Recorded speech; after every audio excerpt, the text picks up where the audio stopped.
Fala pessoal, boa noite. Estamos aqui com mais um Homecast. Desejamos uma ótima noite para você que já está aí nos acompanhando. Muito feliz de estar com você mais uma vez. Já que você já está aí conosco, deixa o like que hoje vem muita coisa boa por aí. E aí, missionário Ismael, como é que tá? Tudo bem, graças a Deus. Bem? Tudo certo. Mais um? Mais um. Vai voando, hein? Já foi 3 meses e contando, né? Cada vez mais. Meu Deus. Gente, então vamos para mais um episódio. A gente está aqui com um cara muito especial hoje. A gente já vai apresentar ele, mas eu quero lembrar você de novo do que o Pedro falou. Aproveita que você está com a gente aqui, se inscreve no nosso canal, ativa o sininho, copia o link desse episódio, envia para os teus amigos, que eu tenho certeza que essa conversa pode mudar muitas vidas. Então, deixa aí no chat uma mensagem. Se você quiser ser um patrocinador do Homecast, é só entrar em contato com o telefone que vai estar aparecendo aí na tela e você pode estar ajudando a aperfeiçoar essa plataforma para que ela fique cada vez melhor e leve mais longe testemunhos dos nossos irmãos, o Evangelho de Cristo, e até mesmo a gente possa abençoar outras pessoas que não conhecem a igreja com o Evangelho do Senhor. Então, nós estamos com um convidado muito especial hoje. Ele é aqui de Sapucaia? Sapucaia. Hoje sou de Sapucaia. De Sapucaia. Líder de missões, líder de jovens, músico? Não. Então, tipo músico, mas tipo músico, tá. A gente está com o Wellington Luiz. Prazer, meu irmão, ter você aqui com a gente. A gente vai estar conversando um pouquinho sobre a missão, sobre Ministério de Jovens e muitas outras coisas. Então, seja bem-vindo você que está participando e participe com a gente dessa conversa deixando uma mensagem no chat. Wellington, te apresenta aí, dá as boas-vindas aí para quem está participando. Enfim, fica à vontade. Amém. Primeiramente, boa noite. É uma honra poder estar com vocês aqui nesse dia. É muito bom estar aqui. A gente já tem acompanhado já tudo que vocês estão fazendo, então é muito bom ser participante disso, né? Como vocês falaram, eu sou o Wellington Luiz, 26 anos. Hoje eu moro em Sapucaia, mas nasci e me criei em Canoas. Vim morar em Sapucaia justamente por causa da igreja. Era muita atividade na igreja e a gente vinha todo dia pra igreja. Falei, cara, quer saber? Vou morar em Sapucaia. Pra lá. Até falei, ô pastor, lá no segundo andar não dá pra morar lá. Bota um travesseiro lá, já tem um sofá, tô em casa. Ele, quer morar, mora, tem até banheiro, faz o que quiser. Mas aí tô morando já em Sapucaia, vai fazer agora 3 anos. Sou casado há 1 ano e 6 meses, né? Eu costumo dizer que é um dos meus maiores milagres, eu casei. Muitas pessoas achavam que eu não ia casar, eu consegui casar. Eu quero esse milagre. Cara, então receba aí teu milagre. E aí tô casado agora fazendo 1 ano e 6 meses, nesse mês também. Minha esposa é uma bênção na minha vida. Estamos aí, servindo, ajudando, sendo cooperador, né, na obra do Senhor. Amém, glória a Deus. Amém? Meu amigo, então vamos começar essa conversa por algo que é familiar para mim e para o Pedro e para muitos irmãos que estão acompanhando aí o episódio de hoje, que é a obra missionária. Como que iniciou tudo isso na sua vida? Que você é líder de missões. E para quem não sabe, eu, Wellington, tá sendo pessoalmente a nossa primeira conversa. Então a gente não... É verdade. A gente está se conhecendo hoje aqui nesse episódio, nessa mesa. Então o Pedro também. Também. Então, cara, como que iniciou a tua jornada na obra missionária? Cara, a história é muito louca. Eu vou tentar resumir assim ao máximo. Mas tipo assim, como é que eu vou te dizer? Eu costumo dizer que eu sempre tive a chama por nações, por igreja, pela missão, porque eu cresci num lar cristão. Então tu cresce num lar cristão, tu te obriga a ser crente praticamente, né? Além de eu nascer num lar cristão, eu morava no mesmo terreno que era a igreja. Ou tipo, ou eu era crente ou eu era cristão, não tinha opção. Entendeu? Então, eu cresci já nesse ambiente, eu sempre disse pra minha mãe, eu quero pregar, eu quero não sei o que e tal. E o tempo foi passando, essa chama foi, sabe, foi crescendo com o passar do tempo. Eu perdi meu pai muito cedo também. Meu pai morreu quando eu tinha 2 para 3 anos de idade. Aí quando eu tinha com 5 anos, minha mãe casou. O meu pai de criação, eu amo demais aquele cara, ele me ensinou praticamente tudo. Ele que me acendeu essa chama, né? Porque eles eram líderes dos jovens em Canoas. Então, cara, era retiro, era evangelismo, era não sei o que na rua. E eu tava sempre ali, pequenininho, sempre com eles nesse ambiente. E eu falei, cara, eu quero isso pra mim, eu quero isso pra minha vida. E ali para 13, por 14 anos foi a virada de chave, assim, foi o primeiro encontro que eu tive com Deus sobre a missão. Sendo bem específico, eu transicionei, né? Eu era assembleiano de berço, né? Assembleiano raiz. E aí eu transicionei para a comunidade lá na igreja do pastor Jonifer. E cara, quando eu chego nessa igreja, o culto acontecendo, foi um negócio muito louco. Eu senti uma vontade de ir lá pra frente na hora do convite. Só que na hora eu já, mas se eu for lá na frente e cair, eu tinha muito medo de cair, cara. Tinha medo, porque, tipo, eu cresci no ambiente onde todo mundo caía, rodopiava, se endemoniava. Eu falei, imagina se eu me demoniar. Olha só o pensamento, cara. Eu tinha medo disso. Aí eu falei, não vou lá na frente, eu vou ficar aqui. Daqui a pouco tinha uma irmã ministrando, nunca tinha visto aquela irmã na minha vida, ela tava cantando. Ela larga o microfone, aí ela desce, ela vem dar 2 tapão assim no meu peito. Na hora ali já selou a palavra, né? E aí começou a profetizar e falar, né? Deus tá te chamando pra um chamado, né? Deus quer te levar a nações e tal, beleza? Só que, cara, eu recebi uma palavra e eu fiz ao contrário do que a gente tem que fazer. Eu não caminhei. Eu fiquei totalmente parado. Olha o que aconteceu. Eu recebi a palavra, fui pra casa e falei, mãe, eu vou ser missionário. Os irmãos falaram lá que eu vou pra África. Ninguém falou que é pra África, cara. Mas a gente, quando fala em missão, tu já pensa em África, né? Tua cabeça, né? E aí, o que eu fiz? Eu entrei no meu Facebook, botei a foto da África de capa do meu Face. Meu chapéu. Tô te falando. Comecei a achar um monte de foto de criança, assim. Comecei a postar, e agora eu sou missionário, não sei o quê. E a minha mãe, tu é louco, tu vai passar fome, tu não vai comer. Tipo, minha mãe com aquela visão de que missionário sofre, né? Porque o pessoal mais antigo tem essa visão que missionário sofre. Aí, enfim... Passou o tempo, eu não fui pra África, obviamente, eu tinha 14 anos, né? E aí aquela chama foi, sabe, foi queimando, só que, cara, com o passar do tempo, como eu falei, eu recebi uma palavra, mas eu não caminhei na palavra. Porque, tipo assim, eu não tive, como é que eu vou te dizer, um ensinamento, faz isso, faz aquilo, sabe? Por vários motivos, Eu fiquei parado. Só que daí no decorrer do tempo, eu recebi outra palavra e outra palavra. Só que ao mesmo tempo que eu recebi a palavra, eu também não fazia nada. Tipo assim, cara, Deus falou assim, ô Ismael, tô te chamando pra te ser um missionário. Automaticamente, Deus vai te dar um país, vai te dar um estado, não sei, e tu vai te preparar. E eu não me preparava, tá entendendo? Tipo assim, por exemplo, beleza, eu vou pra nações, eu preciso falar inglês? Não estudava inglês, preciso falar espanhol, sabe? Eu não cooperava para que o ministério acontecesse. Beleza, o tempo passou, e aí agora eu vou te dizer, cara, que nos últimos 4 anos, assim, eu tenho vivido uma aceleração, sabe? Quando eu comecei a andar mais com os pastores ali, eu comecei a entender o que o Senhor queria fazer em nós e em mim, e eu comecei a voar naquilo. Olha o que aconteceu. 2018 para 2019, nós fomos consagrados a missionários lá na igreja, né? Eu, a minha esposa, que na época era minha amiga, e um amigo meu. E aí, naquele mesmo culto, eu tava lá, me lembro até hoje. A pastora tinha voltado, acho que de uma conferência. Ela já é fora do normal. Aquele dia ela tava montada num giraia, cara. A mulher tava transformada. Ela tava profetizando, tava orando. Daqui a pouco ela subiu lá em cima, eu tava no convite lá na frente orando, assim. Ela falou, queria chamar o Wellington, o Caleb e a Jade aqui na frente. Eu falei, ué, a pastora, né, adora fazer umas coisas muito loucas. Aí eu pedi pra vocês se ajoelhar aqui também. Eu falei, meu Deus. Eu falei, Senhor, será que é agora? Chegou a minha hora de brilhar. E aí ela falou que Deus estava dando uma palavra para separar nós a missionários e que Deus queria nos usar no Rio Grande do Sul e no Brasil. Não falou África, não. Falou Rio Grande do Sul e Brasil.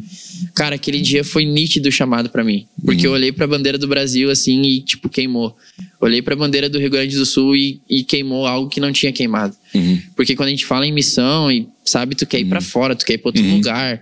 Mas o Senhor falou comigo naquele dia, cara, primeiro arruma a tua casa para depois querer arrumar a casa dos outros. Não adianta tu ir lá pra África sem varrer a tua casa que tá suja.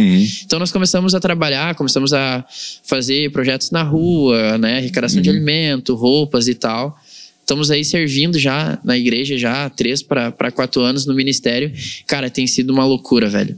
E tipo assim, o que eu digo, quando eu me posicionei, que eu entendi o que o Senhor tinha, cara, o negócio fluiu. Né? A gente costuma dizer na igreja que a gente parou de funcionar e começou a fluir. Né? E eu vejo isso nítido. Por exemplo, tá aqui hoje é uma resposta do chamado. Nós estávamos 2 semanas atrás em Lajeado pregando também, e é uma resposta desse chamado, né? E cara, é muito louco porque porque Deus fala contigo, mas quando Deus fala contigo, essa palavra já é real sobre a tua vida. A diferença é que a gente não caminha na palavra por causa do medo, tu acha que tu é novo, tu não sabe o que fazer. E aí quando eu comecei a andar com os pastores ali, com o corpo de obreiros, cara, eles falam, faz assim, faz assado, vai aqui. E eu sou muito prático, eu preciso dizer, cara, vai lá. Preciso, sabe, ter... E, cara, e nós estamos aí, servindo, vivendo. Isso daí que tu passou sobre... falta de direcionamento, isso daí eu comentei acho que no podcast com o Juliano. Foi o que aconteceu muito comigo na minha adolescência, ali na minha juventude. Eu acabei me afastando da igreja por falta de caminhar junto dos líderes, certo? Então, não tô colocando a culpa neles, porque eles não... Eu me afastei porque foi uma decisão minha. Mas eu tenho certeza que se tivesse chegado um cara em mim encostado, um cara com mais experiência, óbvio que teria sido muito diferente. Mas não aconteceu. Não que seja culpa deles, mas... Enfim. E hoje, Wellington, tu tá com 26, eu tô com 31, vou fazer 32. Não é tanta diferença, mas tem uma diferença. Hoje, vivendo um pouco do que eu já vivi, eu tento passar pro Pedro e pros meninos aqui da igreja um pouco desse direcionamento da missão. Porque isso que tu falou, e quem tá em casa vai entender agora. Por muito tempo, dentro das igrejas foi falado que o missionário, ele tem que ser pobre, ele tem que passar fome, ele tem que andar mal vestido. Passar necessidade. Ele tem que passar necessidade, ele não pode ter nada do bom e do melhor. Tem que sentir nem pena do missionário, né? Tem que sentir pena dele. Só que o missionário, ele não carece de pena. Agora, deixa eu me lembrar quem foi falar. John Stott fala que a pessoa que abençoa o missionário é como se fosse alguém que segurasse a corda do outro lado para que o missionário pudesse fazer a obra missionária. Então, o missionário, ele tem que falar inglês, ele tem que se vestir bem, ele tem que comer bem, ele tem que ter uma boa estrutura, ele tem que ter recursos na mão para que ele possa desenvolver aquilo que tem que ser desenvolvido. Porque ele se colocou como um intercessor da igreja num lugar onde não se tem um altar de adoração a Deus. Então, o pastor Wagner já passou por algumas situações aqui, e uma delas foi que 2 missionárias foram numa igreja e elas foram e estavam vestidas bem, e o pastor mandou elas embora, não aceitou e falou mal porque elas estavam vestidas bem. O missionário não se veste daquele jeito. Não pode. Então, a gente vê que isso... Às vezes eu não culpo as pessoas por causa disso. Eu culpo um sistema religioso que ensinou e moldou a cabeça de muita gente a pensar dessa forma. Que missões se faz só na África. Missões só se fazem em países pobres. Sendo que hoje, isso eu converso com eles e digo, que a Europa é um dos países mais... dos continentes mais difíceis para se evangelizar. Tem recurso financeiro, estão... Em outro nível, país de primeiro mundo, tecnologia super avançada, tudo é muito avançado lá. E aí, qual que é a necessidade deles? Qual que é a porta de evangelismo? Porque, tipo, pra eles não precisam, né? Tipo já assim, tem cara, tudo, né? Eu já tenho tudo, por que eu vou querer Jesus? E o muito mais louco... mais triste de tudo, que é o berço do evangelho, né? Onde passou os maiores avivamentos, né? E tipo assim, o muito louco, cara, é que eu me lembro na adolescência, assim, porque eu fazia tudo na igreja, sabe? Teatro, já fiz dança, tá ligado? Na parte da música, eu acho que eu fiz aula de todos os instrumentos. O que me falta é o dom. Porque, tipo assim, cara, eu fiz aula de bateria, fiz aula de teclado, fiz aula de violão, fiz aula de baixo. Eu era o chato, eu queria, sabe? Sim. E eu era muito participante, muito ativo em todas as coisas da igreja. Mas eu ainda entendia que não era aquilo, sabe? E, tipo, eu falei, cara, eu preciso de mais. Daí foi pro telão. Aí eu fui pro Data Show. E aí eu fui pro som, cara. Aí eu comecei a ser um técnico de som. Não, e aí... Só que, tipo assim, porque me faltou essa questão de tu ter alguém dizendo, cara... faz assim, faz assado, sabe? E eu me lembro que muitas vezes, assim, tipo, eu dizia, Deus, mas onde é que o senhor quer me usar? Aí eu tava, acho que uns 2 anos atrás, pregando uma vigília lá em Canoas, lá. Eu me lembro que depois que eu preguei, um pastor veio falar comigo, né? E eu achei muito interessante que ele falou assim, da parte de Deus, que o cara que ele é apaixonado, ele corre pra todos os lados. Porque tu quer agradar a Deus. Então tu quer aqui, tu quer ali, tu quer acolá, tá? Mas o cara que ama a Deus, ele entende pra onde ele tá indo. E ele trabalha pra onde ele tá indo, sabe? E, cara, a nossa falta... Como é difícil a gente entender pra onde a gente tá indo, né? Quando a gente não sabe a nossa identidade, quando tu não sabe quem tu é em Deus, quando tu não sabe o que tu carrega. Tipo assim, eu costumo dizer muito lá pros adolescentes lá da igreja, cara, tu tá vivendo ou tu tá só sobrevivendo? Porque tem gente que tá na igreja, sabe? Às vezes tá até no corpo dos obreiros ali, não julgando, sabe? Mas tu tá só sobrevivendo, tu não tá vivendo aquela chama, aquilo que Deus liberou pra tua vida, né, cara? E a minha oração nos últimos dias, meu maior desejo, cara, é tipo assim, é ser participante de tudo que o Senhor tá fazendo na terra. Eu digo, Deus, não me deixa de fora, eu quero estar junto, seja onde for, seja do jeito que for, a missão que for, eu quero estar participando. Mas eu vejo quanto tempo eu perdi sem entender. Claro, tudo tem um propósito, né? Mas quanto tempo eu fiquei afastado por não entender o que tinha que fazer e também por atitude minha de não ter mais posicionamento. Às vezes eu penso, cara, olha onde eu poderia estar hoje, sabe? Não que, meu Deus, mas tipo assim, cara, olha onde eu poderia fazer. E que nem tu falou ali, o missionário, o pessoal acha que tem que ser pobre, tem que sofrer. Eu vejo hoje o quanto eu vamos dizer assim, me dei mal profissionalmente falando. Eu pensava, olha só como é que eu pensava. Falei, cara, eu não preciso trabalhar, eu vou ser missionário. A igreja vai me mandar pro Chile. A igreja vai me mandar, entendeu? A igreja vai me mandar pra Colômbia. Então, pra que eu vou trabalhar? Pra que eu vou estudar? Cara, eu tinha esse pensamento. Eu acho que é um dos pensamentos, perdão a palavra, mais burro. Cara, não, mas cara, é que a gente foi, eu principalmente foi moldado assim, muitas pessoas foram. E tu também foi. Só que graças a Deus, antes de eu... A gente acordou, né? Sim, antes de eu ficar integral, hoje eu tô integral na Sim. Na hora. Então é 24 horas por dia praticamente vivendo em cima disso. Mas antes disso, tenho uma profissão. Sim. Minha esposa tem uma profissão também, então a gente não viveu dessa forma. Não, Deus fez tudo se encaixar, né? Sim. E antes, eu não vou contar tudo porque a gente vai ter uma gravação comigo, que os guris vão fazer.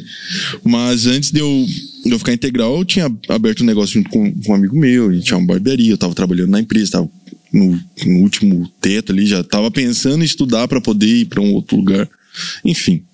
Mas daí Deus foi lá, usou uma pessoa que não é evangélica, não é cristã, para falar comigo.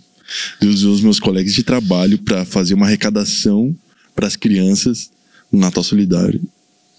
E o camarada chegou assim: tu ainda tá duvidando que Deus tá chamando para isso?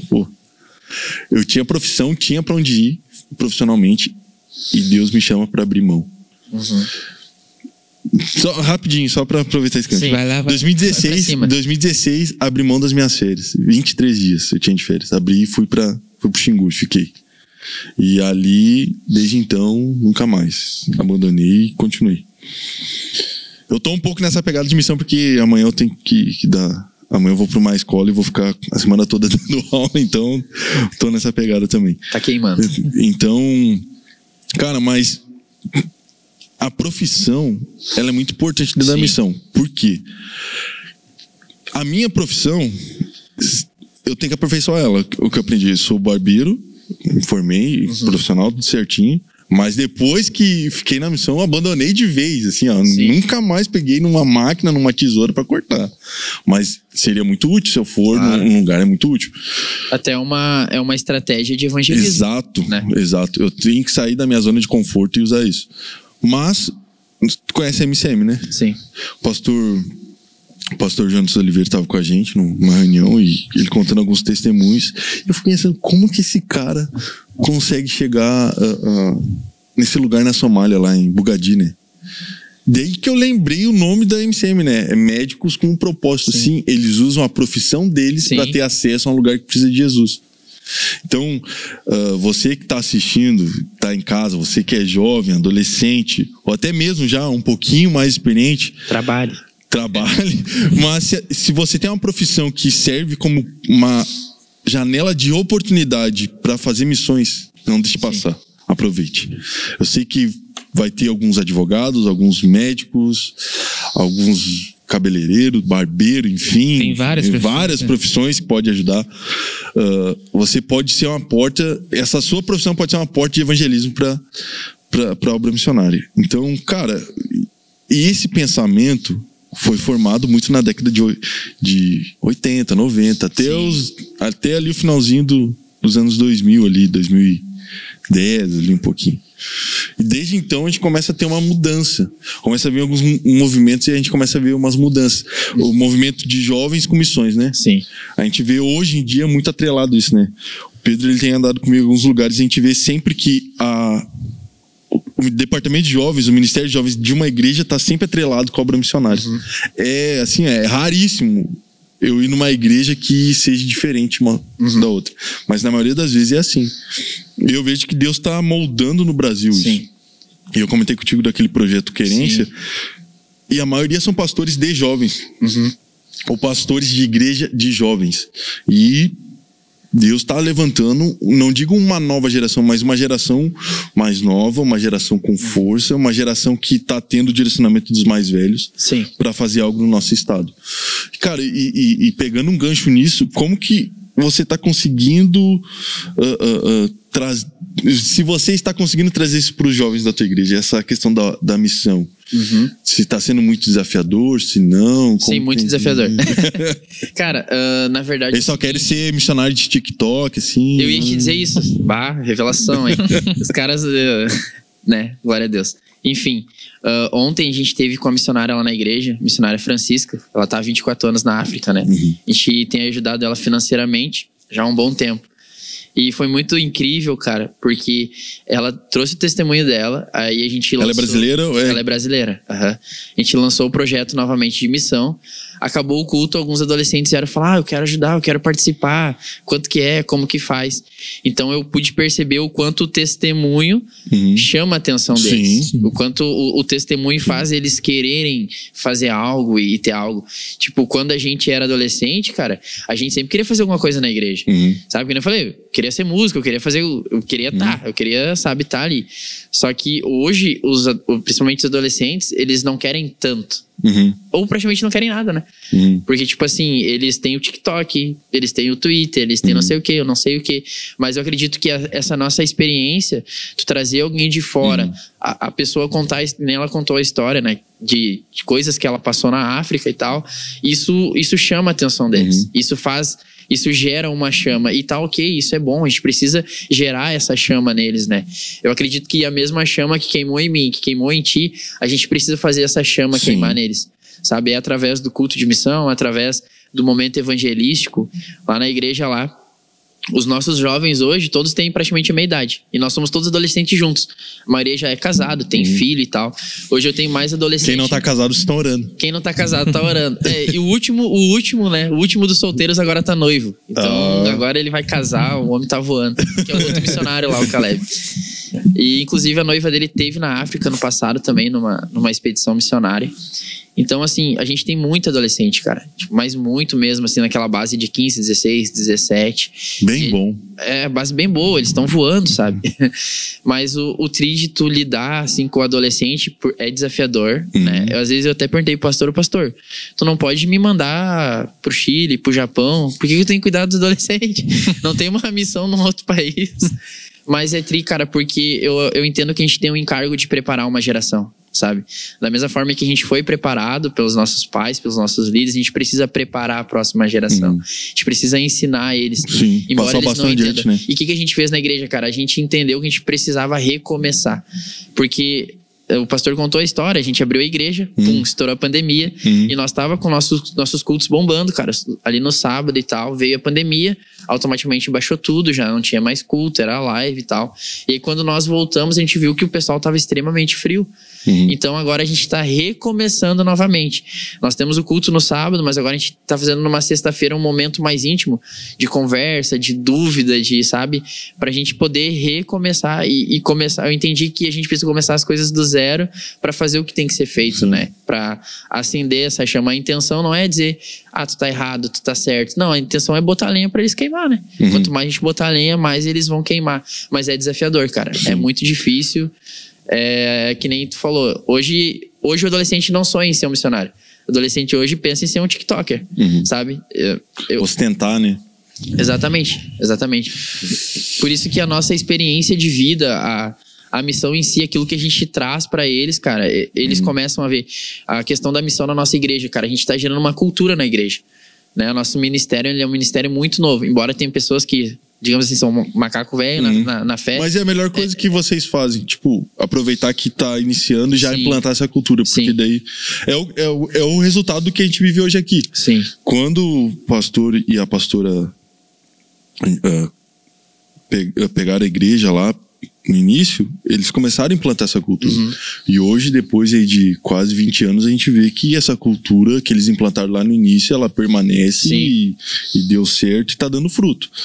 Então, eu creio que vocês estão... Não posso dizer que vocês estão no caminho certo, mas eu acho que vocês estão iniciando bem. Cara, eu gosto desses momentos de começo, porque como... Falei, eu tive essa transição da assembleia pra comunidade, aí participei de outras igrejas. E eu sempre fui auxiliar na liderança dos jovens, cara. Eu sempre tive junto ali. Sempre auxiliando, sempre participando da liderança. E aí, hoje, quando a gente tá à frente, cara, a gente lida com coisas que a gente via nossos líderes ensinando. Aí eu fico pensando, cara, imagina se eu tivesse um adolescente que era que nem eu. Porque, tipo, uma hora eu tava queimando muito por Deus e outra hora eu tava queimando muito pelo lado ruim. Sabe, naquela inconstância de adolescente que é normal, mas que a gente precisa quebrar isso, né? E eu me lembro que logo quando o pastor chamou a gente pra cuidar, olha o que o pastor fez. A pastora tava numa conferência ministrando, o pastor tava sozinho. Ele falou, Wellington, preciso que tu venha aqui em casa domingo fazer um churrasco. Pegou no ponto fraco, né, cara? E aí nós fomos lá, eu e minha esposa. Ele falou, né, a gente tem que voltar ao culto dos jovens, né? A gente tem que montar uma nova liderança. E é com vocês. E virou as costas e saiu assim, tipo, sabe? E a gente se olhou assim, minha esposa, e agora o que a gente faz, sabe? Mas a gente viu que a gente precisava desse começo, sabe? De mostrar coisas novas, coisas simples, de ter relação. Eu me lembro que quando eu era adolescente, acabava o culto, eu queria ir pra casa do meu líder. A gente ia pra casa, toda aquela galera jogava videogame, jogava carta e tal. E a gente tá tentando gerar esse ambiente, esse momento, essa unidade. Eu tenho adolescentes lá, tem 2 irmãos que, tipo assim, a menina toca violino, o outro gurizão pregando, acho que ele tem 15 para 16, o guri é um mestre, cara. Fica apavorado com qual entendimento ele tem da palavra. Sempre, eu queria na tua idade saber o que tu sabe. Mas que carece de uma instrução. Exatamente. Então a gente tá aí. Criando essa cultura, gerando essa cultura, a gente tá... E o mais tri, cara, é que a gente tá preparando eles e se preparando ao mesmo tempo, sabe? A gente tá na nossa Jerusalém. A gente tá preparando eles, ensinando, ao mesmo tempo a gente vai aprendendo também e é muito louco, cara. E eu vou aproveitar esse gancho que a gente tá falando de jovens, o pessoal que tá em casa agora fica ligado. Em 2023, em fevereiro de 2023, ainda não tem a data, mas é fevereiro. Mas vai ter. Mas vai ter. Escola de Missões da AME. Amém. Uma semana, a gente vai ficar aqui estudando, vai ter aula prática, a gente vai sair para evangelizar, a gente vai sair para fazer impacto social e vai ser incrível. A gente já tem algumas matérias definidas, a gente já tem alguns professores e aí, se preparem. 2023, Escola de Missões da AME. Vai ser um tempo muito precioso, vai ser aberto para todas as faixas etárias. Então, já deixo o convite para vocês também. Vai ser, tá aceito. Vai ser um momento muito, muito importante. Vai ser a primeira escola que a gente vai fazer. Show. E a gente está muito ansioso e muito feliz ao mesmo tempo. Mas,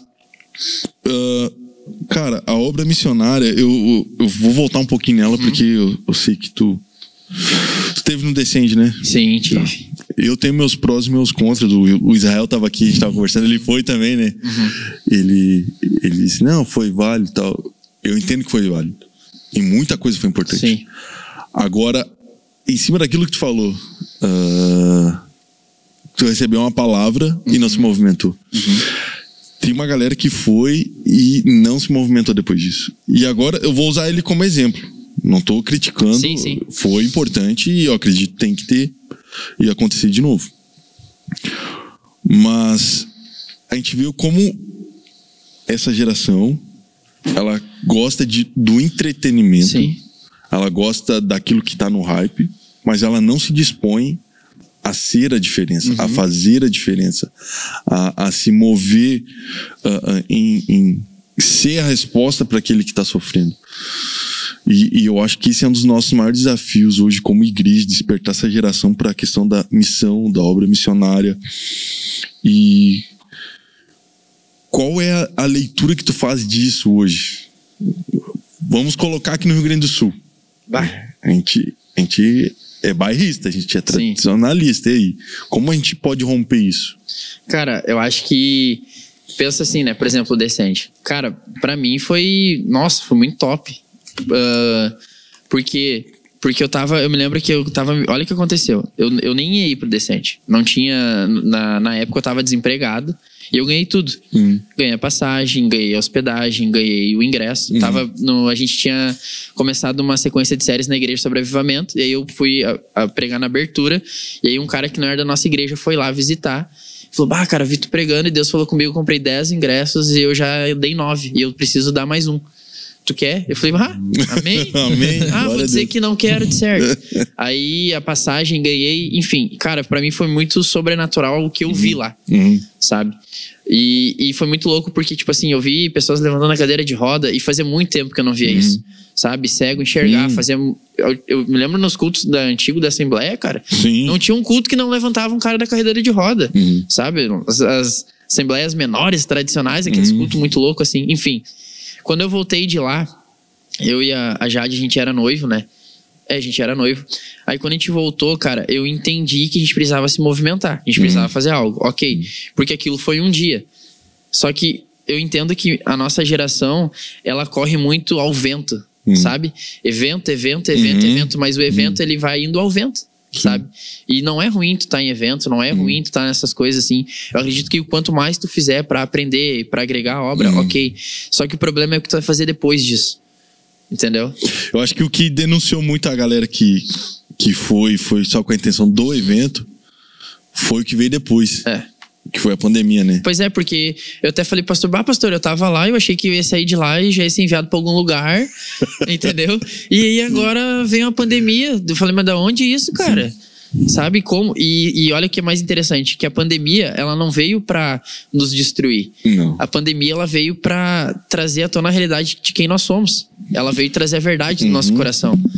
A pandemia veio pra mostrar se realmente tu tá firmado e se realmente tu tá seguindo. Por exemplo, tu falou no Rio Grande do Sul, tá? Cara, no Rio Grande do Sul eu vejo que a gente podia se ajudar mais. Eu vejo que a gente podia ser mais junto. A gente podia ser mais, sabe, tá mais unido, mais igreja. Por exemplo, um cara famoso lá, um pregador famoso lá de São Paulo, ele posta uma foto, um monte de gente famosa de São Paulo comenta a foto, benção. Às vezes até umas heresias. Mas tá todo, sabe? Eu acho que... Não vamos entrar nisso. Né? E eu acho que, cara, às vezes a gente precisava fazer mais isso. Sabe, eu preciso estar no teu podcast, tu precisa estar na minha igreja, eu preciso estar na Assembleia, a Assembleia precisa estar, sabe, a gente precisa entender que Efésios 4:4, que nós somos um corpo e que nós precisamos andar em unidade. Por exemplo, o querência, cara. O querência, pra mim, é resposta de Deus.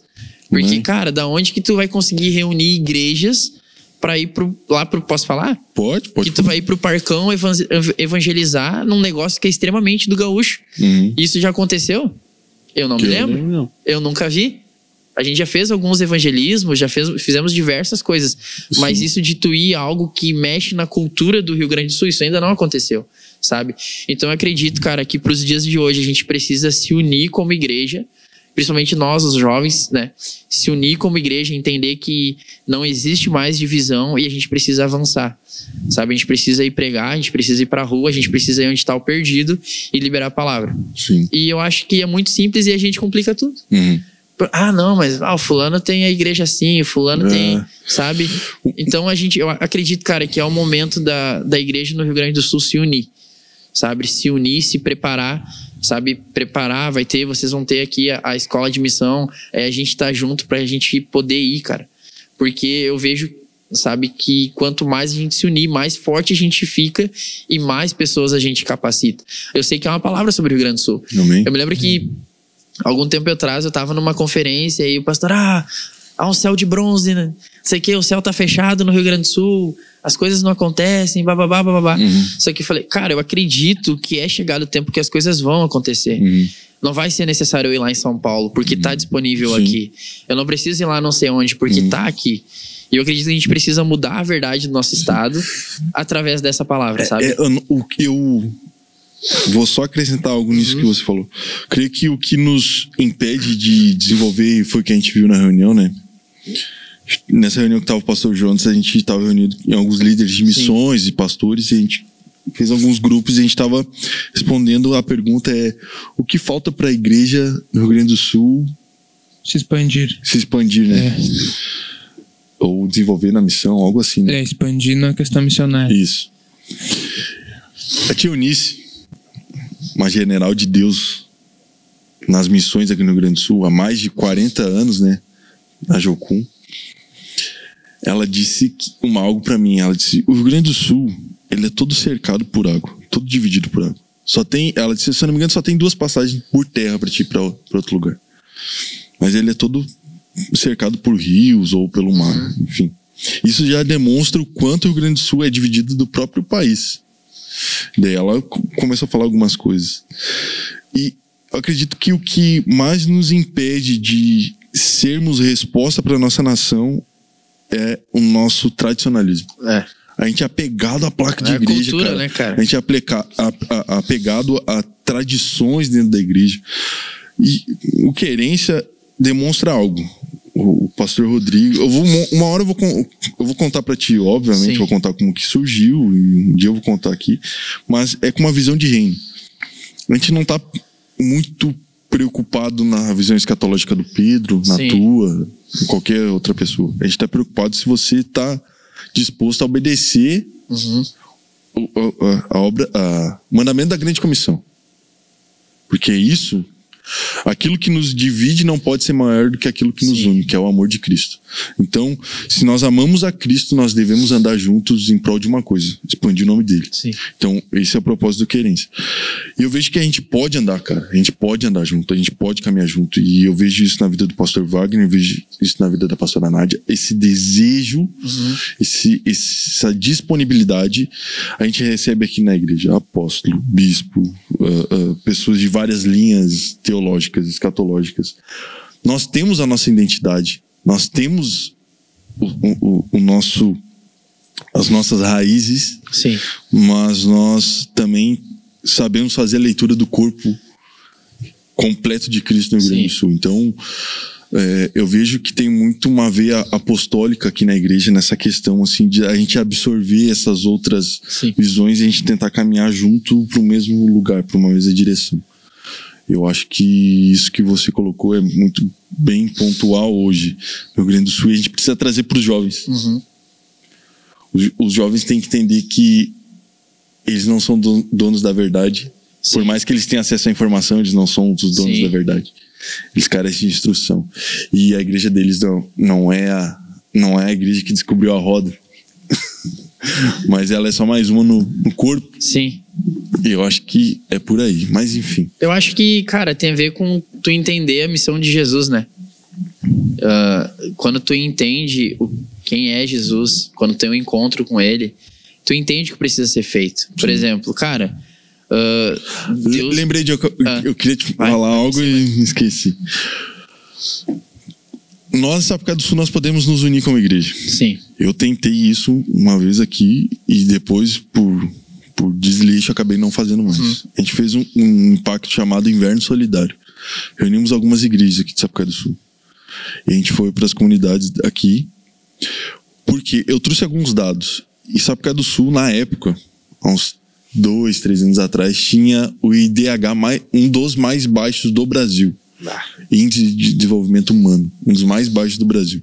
Eu acredito que não deve ter mudado muito. Sim. Então, a igreja, e a pastora Paula falou aqui ontem, no Brasil, 14 milhões de pessoas passaram fome. Ou estão passando fome. Será que a gente vai ter que esperar um governo fazer uma medida para que seja a solução da situação dessas pessoas, ou a igreja pode se levantar e ser solução? Eu vi uma pesquisa que no mundo todo, mais de 40 bilhões foi arrecadado num certo ano para missões, só para missões. Imagina o que isso poderia fazer de diferença na vida dessas pessoas. Então é andar em unidade, em prol de do reino. Propósito só do reino de Deus. Mas continue.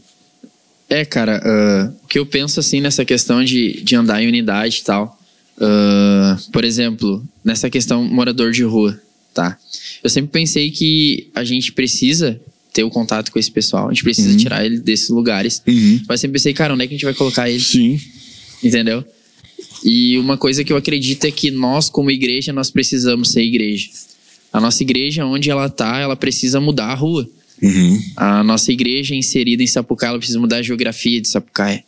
As pessoas precisam saber que tem uma igreja em Sapucaí. Tu falou isso, né? A igreja que eu faço parte, que tá, ela tem que mudar a rua onde ela tá. Sim. Eu ouvi uma frase de um pastor, não lembro o nome agora. Ele disse assim, ó, se a tua igreja, onde ela tá hoje, fechasse, vai fazer a diferença? Vai fazer a diferença pros vizinhos que estão ao lado dela? Ou pro bairro onde ela está? Sim. Vai fazer falta? Eles vão se lembrar da igreja como? Ou nem vão se lembrar da igreja? essa é a igreja de Jesus, cara. A igreja que muda a rua, sabe? A igreja que muda o bairro. Por exemplo, cara, é impossível da tua igreja estar ali e na tua rua, tipo assim, tá tendo acidente, tá tendo morte, sabe? Tá tendo prostituição, tá tendo tráfico. Cara, é impossível. Porque há uma igreja ali. E nós precisamos ser igreja nesse lugar. Por exemplo, cara, a igreja tem que estar aberta durante a semana, a igreja tem que estar aberta no final de semana, porque sempre passa alguém precisando. A gente viu que a pandemia, obviamente, a gente ficou com o culto só no domingo. Só que agora que está sendo liberado, a gente tem na quarta, tem coisa na sexta, tem coisa na quinta. Então agora, quanto mais a gente tá com a igreja aberta, a gente tem visto as pessoas que estão passando pela igreja. E esses dias nós estávamos lá no, acho que era na mentoria das mulheres, e aí os homens a gente vai pra lá, porque a gente tem que fazer o som e tudo mais, e ficamos na rua conversando. Às vezes ficamos lá em cima também conversando. E nós estávamos ali na frente, chegou um rapaz, e ele falou, cara, meu nome é fulano de tal, e aí, que precisa de alimento? Eu falei, cara, só preciso conversar. Só preciso abrir meu coração. A gente puxou uma cadeira, sentou com ele. Acho que o cara ficou ali uns 15 minutos, ele só precisava conversar. Então, tipo assim, as pessoas, elas estão precisando de Jesus. Isso é óbvio, a gente sabe disso. Mas nós, como igreja, a gente tem que estar com a igreja aberta, sabe? Sendo essa resposta, né? Toda ação, ela tem uma reação. E nós precisamos enviar essa resposta. Às vezes a gente pensa tanto no ir pra fora, ir pra longe, sendo que, cara, ali no teu bairro, sabe? Por exemplo, a minha igreja, a gente já fez algo ali na Botafogo, sabe? Então, cara, a gente precisa estar ali. A gente precisa fazer distribuição de cesta básica, a gente precisa entregar roupa, a gente precisa entregar alimento. Tá frio, cobertor, cara, tem que entregar, sabe? Tem que ter um lugar. A gente hoje, graças a Deus, a gente tem um lugar onde a gente consegue levar as pessoas que a gente... Acho que há 2 anos atrás, quando a gente fazia o projeto na rua, a gente voltou pra rua lá, toda sexta a gente levava comida, a gente não achou mais um morador de rua. Muitos a gente tiramos, muitos voltaram pra família, muitos foram para suas casas, conseguiram recomeçar, sabe? Eu acredito que nós, como igreja de Cristo, a gente precisa estar pronto para apresentar Jesus para as pessoas, com certeza, sabe? No nosso evangelismo que a gente fez aqui, nesse bairro, tinha pessoas que não conheciam a nossa igreja, né, meu? No próprio bairro. Às vezes na tua rua tem pessoas que nunca ouviram falar de Jesus. Às vezes tu tá na tua igreja e teu som tá tri alto, tá só saindo um barulho e as pessoas nem sabem quem é Jesus, sabe? Eu acho que essa é a diferença de nós sermos a igreja, sabe? Nós temos a igreja de Cristo, uma igreja que muda a cultura, uma igreja que muda a geografia do bairro. Por exemplo, tem igrejas que, cara, que trabalham totalmente para a comunidade, sabe? Fazem serviços sociais. E pessoas, tipo assim, eu já vi casos de pessoas que não vão sei lá, num caso específico, não, eu vou direto na igreja porque eu sei que lá tem. Seja o alimento, seja a roupa, seja o calçado. Eu vou direto na igreja. Né? Na pandemia. Foi não, o que a gente atendeu de moradores de rua e pessoas precisando, cara, foi um absurdo. Hoje mudou um pouco a nossa situação aqui, por causa da nossa localidade. Sim.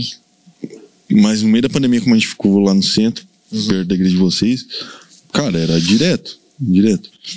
E o que o Pedro falou é verdade. Às vezes a gente acha,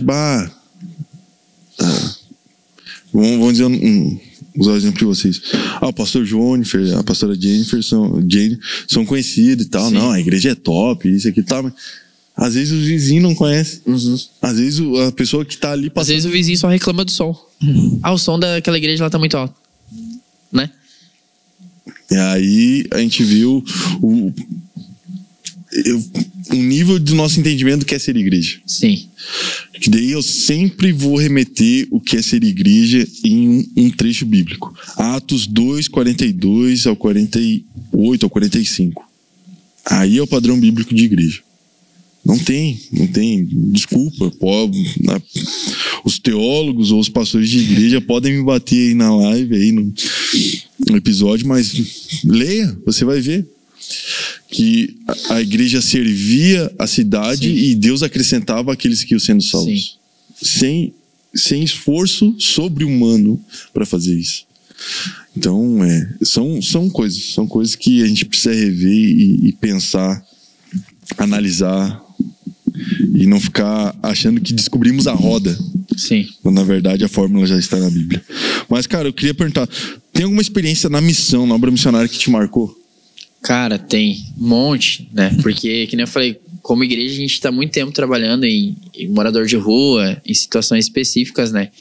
Que nem eu falei, hoje eu entendo o que o Senhor tem para nós aqui, mas a nossa igreja hoje, nós trabalhamos numa plataforma de missões, né?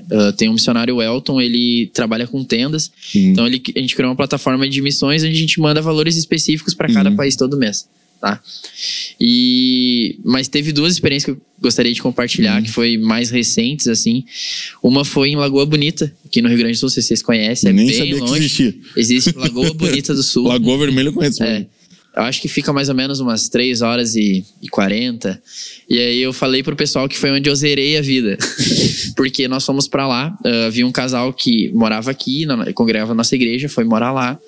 E aí a gente precisava fazer um culto lá, porque começou a chegar pessoas na casa deles, eles viam, cara, a pandemia todo dia, eles se reuniam nos dias de culto na garagem, botavam lá na TV a live e viam certinho, participavam da igreja em casa, e nós, cara, a gente precisa fazer um culto para aquele pessoal. Fomos pra lá. E aí a gente tinha a missão de batizar 3 pessoas. Foi eu, pastora, minha esposa e o Caleb, né? Outro missionário. E aí nós íamos batizar 3 pessoas lá. Só que até então, quem iria batizar era o pastor, né? O pastor ia batizar, ele é pastor e tal. Quando a gente chega lá, o pastor falou, o batismo é com vocês. Eu falei, pastor, não brinca. Não faz isso. Eu não tenho nem roupa de batismo, pastor. Não, o batismo é com vocês e tal. Deus falou é com você. Eu falei, pastor, não faz isso comigo. Beleza, chegamos no sábado, fizemos o culto, foi uma bênção. De 3 já virou 6 pessoas para batizar. E aí, cara, aí que tá o mistério. Quando a gente... Era fevereiro, mais ou menos, janeiro, fevereiro. Pensa no calor, cara. Calor. Quando a gente chega no lugar do batismo, era numa cachoeira. Mas, mano, tu pensa assim, ó, que a cachoeira era a sensação Polo Norte, cara. Era muito gelado. Muito gelado. E eu sou asmático, né? E aí o irmão lá falou assim, ó, não bota o pé, cara. Mergulha de uma vez. Se tu botar o pé, tu vai ver que tá gelado, não vai querer entrar. Cara, dei um ponto assim, na hora congelou os pulmões já. Eu digo, meu Deus. Enfim, naquele dia era para batizar 3 pessoas, nós batizamos 9 pessoas. Amém. E foi uma das minhas maiores experiências, assim, porque, cara, eu me lembro do meu batismo, batizei com 12 para 13 anos, e batizar aquelas pessoas para mim foi tipo assim, foi zerar a vida, cara. Foi ver pessoas se rendendo ao evangelho. Foi teu primeiro batismo? Foi meu primeiro batismo, e único até hoje, mas foi tri porque... Vai batizar mais. Amém. No inverno, principalmente. No inverno é bom, né? Mas o tri, cara, foi... Tu não foi no inverno, né? Era mais ou menos. Era outono, eu acho.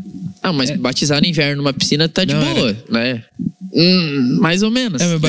Meu batismo foi em dezembro, mas foi de manhã cedo, tava friozinho. Foi de manhã cedo. Eu, pastor, a gente batizou uma senhora com 80 e poucos anos. A mãe do irmão Carlos, no inverno. Do Beto, né? Mano, no inverno. que loucura. Meu Deus, tava muito frio aquele dia. Mas enfim. Cara, foi muito louco porque eu me lembro que a gente conversava com as pessoas, né? E, cara, tu aceita Jesus. E abriu uma igreja local lá? Ainda não. Mas tá quase. Desenhou já tem. Legal. Tá nos planos do Senhor. E foi incrível o que aconteceu, cara, porque através daquele batismo outras pessoas falaram que queriam se batizar. Legal. A gente vai voltar lá agora, né, pra fazer mais um batismo. Eu espero que vá mais missionários dessa vez. E foi incrível a experiência pra mim, assim, porque eu vi pessoas se rendendo, sabe? Parece que tudo aquilo que a gente viveu fez sentido, sabe? Tudo que a gente plantou, cada palavra, cada pregação, cada oração, naquele dia fez muito sentido, assim, as pessoas se rendendo a Jesus, as pessoas se entregando, foi incrível. Eu me lembro uma vez que a gente estava em Sapucaia, aqui no centro até, fazendo um projeto com os moradores de rua e tal, a gente dava sopão e a gente conseguiu tirar muita gente da rua, cara, graças a Deus. Eu me lembro que eu tava conversando com um senhor, ele tinha 50 e poucos anos. Eu falei só João 3,16 pra ele. Cara, eu não... Foi tipo assim, eu não estudei, não foi uma pregação elaborada, não foi uma revelação. Falei só João 3,16. Ele falou, depois que eu falei, né, ele falou assim, cara, posso pedir uma coisa? Eu falei, pede, quero um abraço. Aí eu peguei, abracei ele assim, ele chorou. Daí ele começou, cara, eu era casado, um dia eu saí de casa, eu nunca mais consegui voltar e eu tô na rua até hoje. Mas eu quero voltar pra minha família, quero voltar pra minha casa, não sei o que, porque eu entendo que Jesus me amou e tal. Foi tipo uma experiência surreal, assim, pra mim, foi incrível. E uma experiência que é a mais próxima agora, aconteceu mês retrasado, eu acho que foi, e foi com a África, né? Porque acontece, eu e minha esposa, a gente queria trocar de carro, né? A gente tinha um Corsinha 2000. Cara, o Corsinha 2000 é tudo, né? Bota 20 pilas de gasolina, tu vai em Tramandaí, volta e tá bem feliz. E aí a gente falou, amor, vamos trocar o carro? Vamos trocar, ela trabalhando, eu trabalhando, graças a Deus. E aí eu cheguei um dia pra vender o carro, veio um monte de proposta e tal. E aí eu ia fechar num valor, daí eu chamei o pastor, falei, pastor, acho que eu vou vender o carro e deu esse valor aqui, mas achei meio pouco. Daí ele falou assim, então esse valor é o valor que tem que ser. O pastor falou, né? E aí, isso foi acho que numa sexta, e ainda não tinha fechado o acordo com o cara. E aí no domingo o pastor tava pregando. E que nem eu falei, a nossa igreja tá gerando essa cultura de missões. E o pastor tava... Missão, servir e tal. E naquele culto ele pregando e Deus começou a falar comigo sobre oferta, sobre entrega, sobre renúncia. E eu falei, Senhor, o que o Senhor tá movimentando algo diferente? E aí na hora do convite o Espírito Santo falou que eu deveria sim vender o carro e que eu deveria mandar o valor do carro pra África.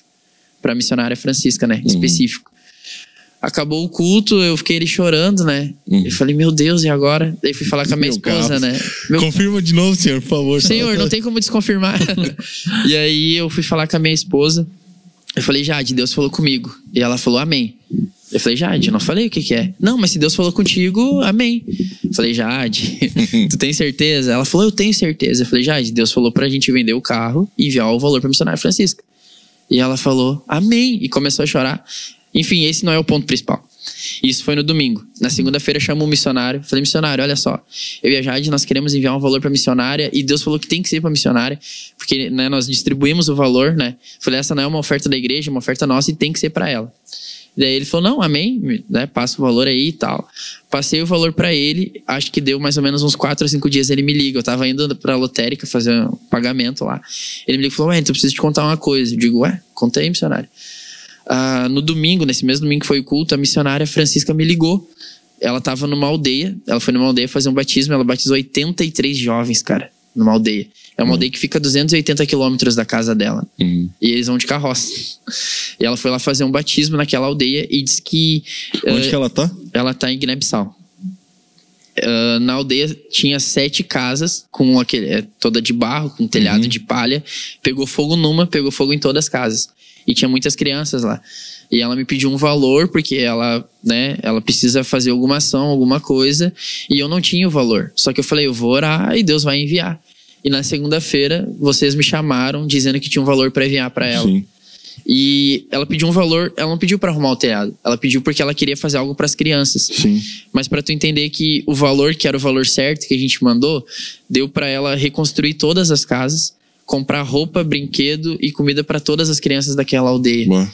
E tipo assim, para nós essa experiência foi a mais surreal, porque a gente teve que abrir mão de algo. Sim. Sabe? Algo que iria nos custar, óbvio. Hoje eu tô andando de Uber. Mas a nossa oração, Senhor, eu prefiro estar andando de Uber e saber que lá na África tem uma aldeia comendo do que ficar andando de carro aqui e saber que nada tá acontecendo. Então, cara, essa pra mim foi uma das melhores experiências, além da do batismo. Tu lançou uma semente, né? Lançou a semente. Tem um tempo certo dela crescer e girar fruto. E ontem a gente conversou com a missionária pessoalmente, a gente não tinha visto ela ainda, porque ela vem pouco pro Brasil. E a gente conversou com ela e, cara, foi incrível, porque quando tu tá com uma pessoa que queima por Jesus, eu só queria estar perto dela, sabe? Depois a gente foi pra um outro ambiente pra comer e tal. E aí o pessoal, tu não vai falar com ela? Eu falei, cara, eu não tenho o que falar. Eu não tenho o que perguntar, eu só quero ficar perto dela, sabe? Eu só quero estar perto dela. E é isso, cara. Pra mim foi uma experiência surreal, assim, dentre tantas que a gente já teve em evangelismos na rua e tal. Mas essa foi algo que eu entendi que o Senhor estava no negócio. Sim. Porque diversas vezes a gente faz coisas e ainda às vezes tu fica, mas Senhor, é um carro, é uma bicicleta, não sei o que, não sei o que. Mas ali eu tive a plena certeza que o Senhor estava cuidando e eu recebi uma palavra. Diversas palavras que eu recebi eu não caminhei, mas a gente teve uma conferência Ativando Vidas em 2021 e na conferência veio uma pessoa de outra igreja. Aí ela orou por mim e falou, olha, Deus tá te chamando para tu ser um abençoador das missões. Ele vai te abençoar financeiramente para tu abençoar as nações. Eu falei, amém, eu recebo. E isso aconteceu agora e foi incrível, porque eu consegui receber a palavra e agora caminhar, né? Quando a gente começa a gerar essa maturidade com Deus, a gente recebe a palavra e entende que precisa caminhar para que a palavra aconteça, né? Precisa trabalhar, se dedicar para que isso aconteça. Sim. Mas é uma semente que foi lançada, vai ter o tempo dela germinar, crescer, se desenvolver, então... Tudo no tempo de Deus. Tudo no tempo de Deus. Já passei por algumas situações assim e... Violência da gente inicial tá falando que eu ofertei uma guitarra e tal. Ah, sim. Cara, eu ofertei a guitarra na vida dessa pessoa e acho que deu uma semana. Eu fui fazer oferta na igreja, fiz a oferta. E chegou uma pessoa pra mim, eu fiz a oferta, desci do púlpito e fui pra trás, ela lá no outro prédio. E a pessoa chegou pra mim e disse assim, ó... E ela chegou chorando. Eu acredito em tudo aquilo que você falou, porque Deus falou pra mim que era Ele que tava falando através de você. Eu tomo posse dessa palavra. E Deus mandou eu dar uma oferta específica pra igreja, mas mandou eu tirar tudo da minha carteira e dar pra ti. Eu amei.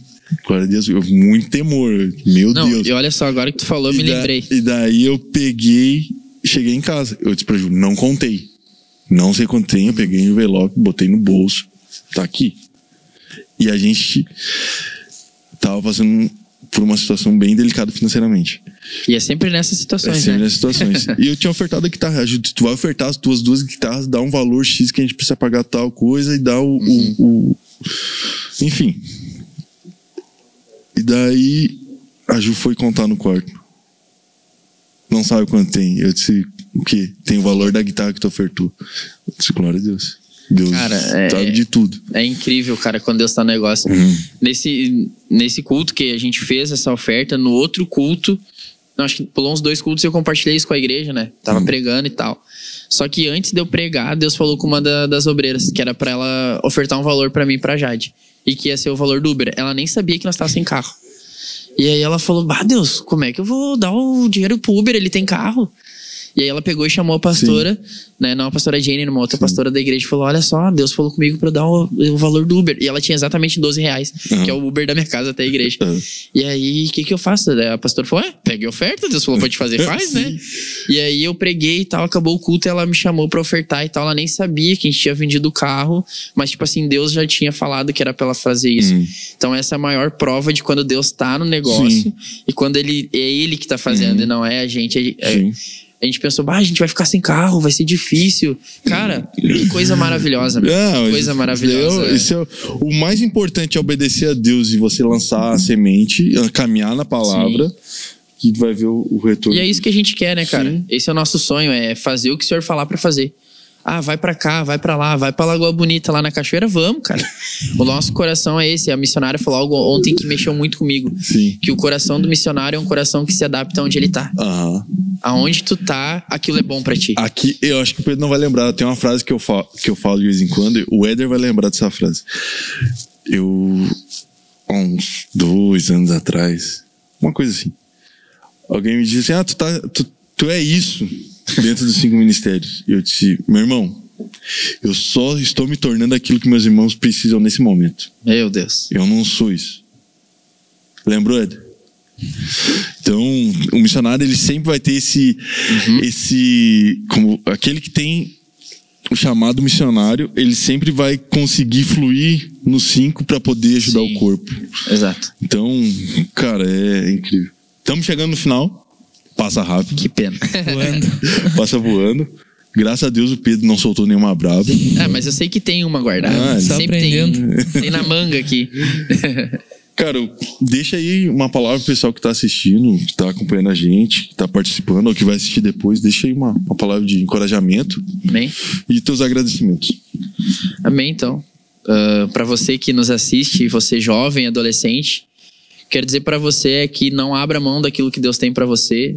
Não abra mão do seu propósito, não abra mão do seu chamado. Né? Talvez você pense, não vai valer a pena, tô perdendo meu dia no TikTok, tô perdendo meu Twitter. Mas quero dizer pra você que vale a pena você abrir mão de todas as coisas pra viver aquilo que o Senhor tem. E não há nada melhor que a gente viver o propósito de Deus, viver o chamado de Deus. Não há nada melhor do que a nossa renúncia, a nossa entrega. Então a minha dica pra você nesses dias é se renda. Amém. Se renda ao que o Senhor tem, se renda ao chamado, se renda ao propósito, que quando você se rende, o resto é com Ele. Amém. É só abrir o coração, se render, que o resto é com Ele. Quero agradecer vocês pela oportunidade, agradecer aos pastores dessa casa. Amém.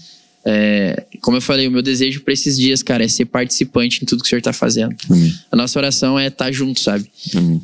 Onde o Senhor quer que a gente vai. Do jeito que for, da forma que for, com as nossas limitações. Até, que nem eu falei, eu tenho asma. Então eu falo um pouquinho, e eu falo muito, né? Eu falo muito rápido. O pulmão eu já tenho que dar ali uma bombinha. E esses dias eu tava falando, falei, Senhor, aonde o Senhor quer que eu vá, eu vou levar a bombinha, vou levar o nebulizador até o Senhor me curar. Mas nós vamos. Eu acho que o importante é isso, é a gente ir, é ser participante, coração aberto pra fazer aquilo que o Senhor tem. Amém. Tamo junto. Amém. Pedro? Agradecer, mano. Amém. É muito gratificante pra gente ter um líder de jovens aqui nessa mesa, ter um líder de missões. Então, a gente agradece por ter aceito o nosso convite aqui e tenho certeza que essa conversa que teve aqui nessa mesa vai tocar muitas almas, vai mudar muitos pensamentos e vai... Com certeza tem muitas pessoas que precisam ouvir o que tu disse aqui hoje. Amém. Então, a gente agradece muito e tá o convite para quando quiser aparecer. Estamos sempre aí, né? Nós estamos planejando algo aí.